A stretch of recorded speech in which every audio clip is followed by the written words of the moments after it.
Tokyo থেকে Toronto প্রথমবার vote দেবে প্রবাসীরা। বাংলাদেশের নির্বাচনে এক ঐতিহাসিক পরিবর্তন। ঢাকার নির্বাচন ভবনে যখন পোস্টাল ভোট বিডি অ্যাপের উদ্বোধন হলো, তা ছিল শুধু একটি প্রযুক্তি সেবার সূচনা নয়, বাংলাদেশের নির্বাচনী ইতিহাসে নীরবে শুরু হলো এক যুগান্তকারী অধ্যায়। প্রথমবারের মতো টোকিও থেকে টরন্টো, দুবাই থেকে ঢাকার প্রবাসী বাংলাদেশিরা নিজেদের অবস্থান থেকেই ভোট দিতে পারবেন, যে অধিকারটি এতদিন কাগজে ছিল কিন্তু বাস্তবে ছিল অসাধ্য। দশক জুড়ে প্রবাসীদের অভিযোগ ছিল একই, অর্থনৈতিকভাবে দেশকে এগিয়ে নিলেও ভোটাধিকার থেকে ছিল বঞ্চিত তারা।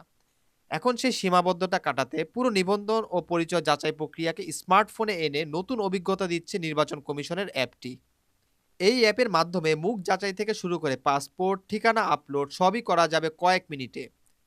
অনুমোদন পাওয়া গেলে চূড়ান্ত প্রার্থিতা ঘোষণার ৩ সপ্তাহ আগে ডাকযোগে পাঠানো হবে ব্যালট পেপার ও ভোটের কাগজপত্র।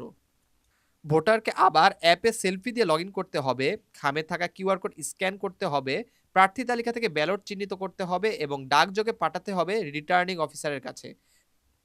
শর্ত একটাই, ভোট অবশ্যই নির্বাচন দিনের কমপক্ষে ১৭ দিন আগে পোস্ট করতে হবে, না হলে তা বাতিল হবে।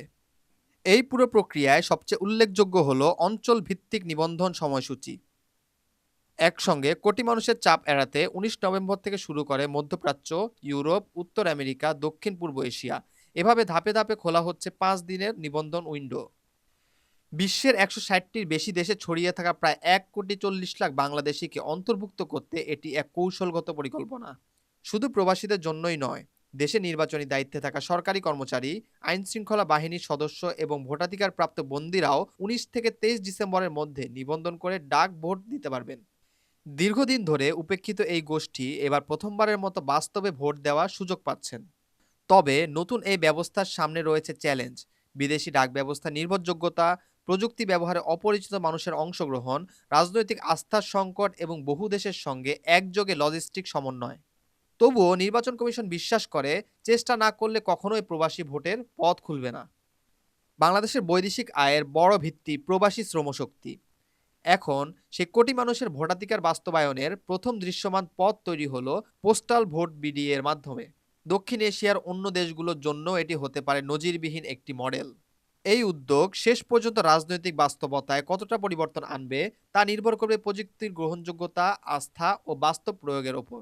তবে ইতিহাসে প্রথমবার দেশের বাইরের বাঙালিরা একটি কাঠামোগত, সারা দেশে সমন্বিত পদ্ধতিতে ভোট দেওয়ার সুযোগ পাচ্ছেন।